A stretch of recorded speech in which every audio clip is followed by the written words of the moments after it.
Kandaydır bir buyum göçöde jatsa, je bir jerde jatsa, al sizge taandык bolboso, anı alganga bolobu degeli. Ne kılış gerek? Alsa kantip alış gerek. Bizdin şariatта aytылат, ошол жоголгон буюмду alsa bolot, birok ошол algandыгына күбө өткөрүш керек дейт.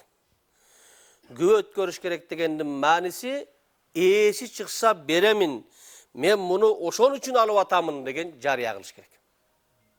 Ошону күбө өткөрүү деп айтылат. Же болбосо мен bir буюм таап алдым. Эгер ээсин көрүп калсаңар, же bir нерсени издеп жүргөн адамды көрүп калсаңар, мага жибергиле деп элге айтып коюш, ошону күбө өткөрүш деп коет.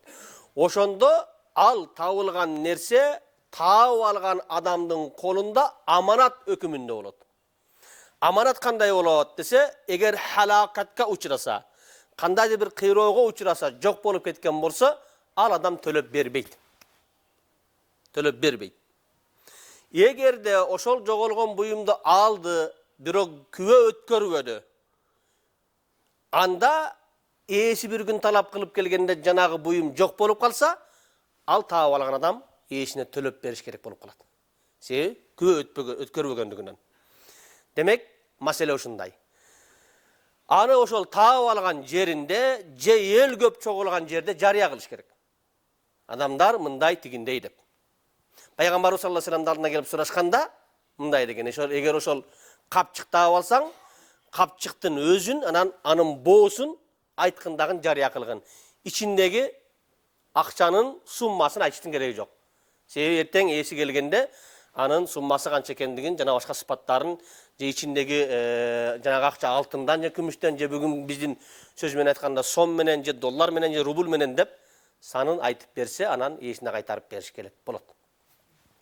Муну качанга чейин жарыя кылынып, качанга чейин ээси күтүлүш керек. Бул жөндөр алымдарыбыз эки түрдүү ача пикирде болушкан. Мисалы имам Мухаммад кошулуп, имам Шафии, имам Малик, имам Ахмадтар 1 жыл күтөт деп айтып койгон. Бирок биздин мазхабыбыздын ичекси имам Адам Абу Ханифанын пикиринде ошол таап алынган буюмдун баасына, көлөмүнө жараша анын ээсин күтүүнүн өзүнчө бир өкүмдөрү бар. Мисалы үчүн таап алынган акча 1 дирхам боло турган болсо, ээсин 1 күн эле күтүлөт. 1 дирхамдан 3 дирхамга чейин боло турган болсо, 1 жума күтүлөт. 3 дирхамдан 10 дирхамга чейин боло турган болсо, 1 ай күтүлөт, андан көп болсо 1 жыл күтүлөт деп айтылган. 1 жылга чейин күтүлөт. Мына эми ээси келбеди. Не кылат эми аны? Десе, таап алган адам өзү бай эмес, зекет, садака алып жей турган деңгээлдеги жакыр адам болсо, өзү колдонсо боло берет дер.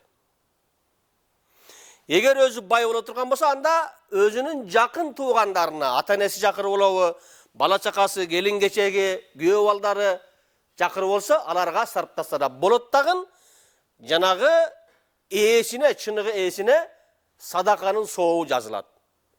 Бирок бир шарты менен күндөр келип, кайсы күнү болсо да ээси келип, ошол буюмдун сыпаттарын бүт айтып берип, жок мен ошол буюмду же ошонун баасын беришим керек десе, анда жанагы адам төлөп бериш керек болот.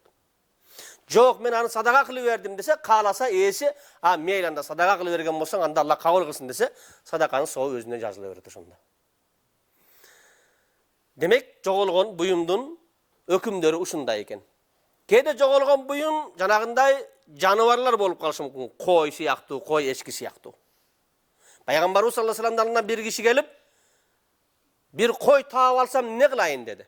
Не кылышым керек дедиле? Аны ал деди. Ээсине кайтарып берем деген ниет менен ал деди. Ошо кой сага калат, же ээсине калат, антпесең аны карышкыр жеп кетет деди.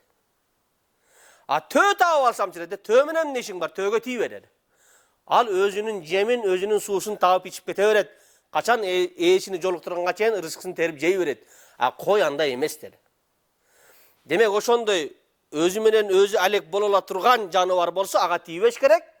Эгер аны кармап койбосо, жанагындай бир халакатка учурап, кыйроого учурап, жок болуп кетиш, карышкыр жеп кетиш, же жана башка күмөндөр боло турган болсо, ал жаныбарды алып багып туруш керек. Эми ошондой жаныбарларды сакташ үчүн ага жем чөп бериш керек.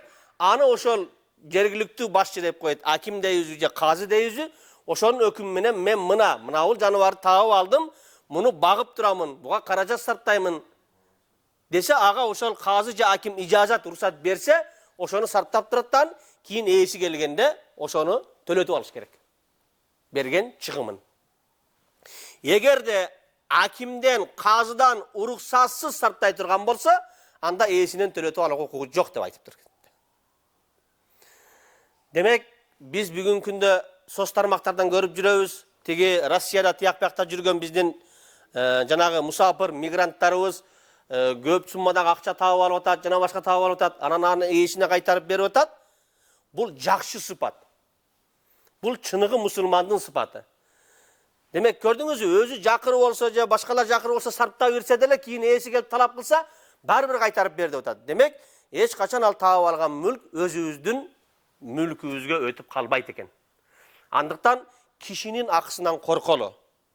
Эртең кыяматка барганда Кудайдан карыз болуп кала турган болсок, намазыбыздан жетишсиздик болсо, орозобуздан жетишсиздик болсо, зекет бербеген болсок, Кудайдын жоомарттыгы кенен март зат кааласа кечип ийет. А бирок кишинин кишиден болгон акысын Кудай да кечпейт. Ошондуктан кишинин акысынан корколу, мына ушундай учурларга дуушар болуп калып, кандайдыр бир буюм таап алсак, мен жогоруда айтып кеткен өкүмдөргө ылайык амал кылышыбыз керек. Алла Таала бизге адал жолду көрсөтсүн, адал ырыскыларды насип этсин. Аллаху акбар.